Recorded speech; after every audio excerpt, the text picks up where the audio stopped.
Would you say that it's kind of like because you mentioned you're a bartender, you're a bottle service girl, right? Bottle service and waitressing. Would you say that because you're in that world already, I mean, do you go out outside of that? I do sometimes, yes.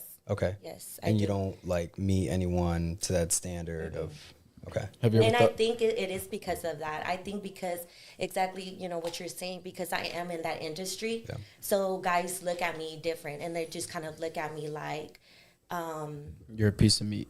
exactly. Straight up. Just straight up though, that's real. That's, Straight up. that's Straight how up. guys look Yeah. at Yeah. women in those And industries. it kind of sucks because there's really bottle girls or, other people that work in that industry that are genuinely nice females. And there are like, like you got to make your money somehow. But that, like, us working at the club doesn't define us. So I just think that guys just kind of get that mixed up.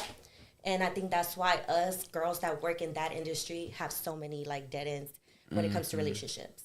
That actually, no, that does make sense. And I think that's a hard thing to try to separate yourself from, because I mean, like, if you just line all the girls up that work at a specific place and you're just going off of looks, you can't tell which ones are the good, genuine ones that want the traditional type of men. You're just like, we're just going off looks. Yeah. So it's just the perception, really, to be honest. It's the perception of it all. But we'll go to you. When was your last first date, and when was the last time you? I'm really gonna blow your mind with this one, because my last actual date was my previous relationship, right? And we used to do date night. But I want to say it's about maybe three and a half years ago, right? I haven't really dated ever since, man, because I mean, Ariel knows me pretty well. Like, he knows I have a lot of kids, right? So so How many kids you going got? back to what was that? How many kids you got? Man. Did you say that at the Too beginning? many to count. Did you say that at the beginning? So 5 kids, biologically mine. That's not bad. That's 5 kids. So, like, lady right here said, like, it is a commitment, right? Having to be with somebody who has kids, and vice versa, right? Whenever it's a man dealing with a woman who has kids, it's something that you have to really take into consideration. Am I going to be able to commit to that and understand whenever they have to take time off to tend to their kids, or if because at the end of the day, the kids are always going to be first, whether you're a man or a woman, right? And I've had situations where I try to go on dates, and as soon as they say, "Oh, do you have any kids?" Yeah, I have 5. I don't hear from them, right? Yeah. I don't blame them. It is what it is, and that's why I've kind of like, hey, if it happens, it happens. I'm not looking for it, Yeah, I think right now the main focus, is get my kids tenured and ready for the world, right? And of course demonstrate not to make the same mistakes as their father, right?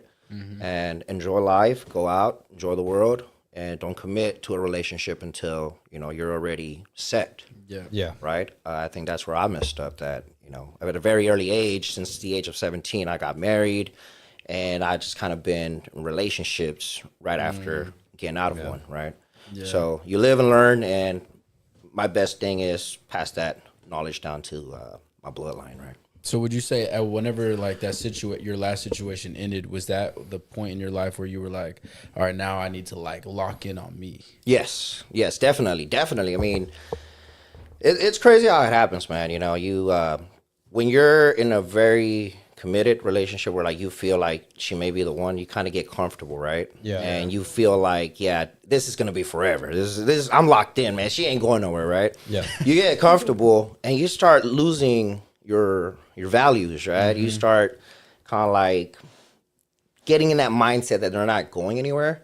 So you stop going to the gym, you stop eating right? You stop having you time. You put them first, when at the end of the day, it's always me first, right? Yeah. Even with my kids involved, like at the end of the day, I can't be there for them if I don't take care of myself. Right? So I have to take care of myself first in order to take care of everybody else. Otherwise, it's not going to work out. So yeah, that was a real big eye opener. It's very, very crazy how that works, right?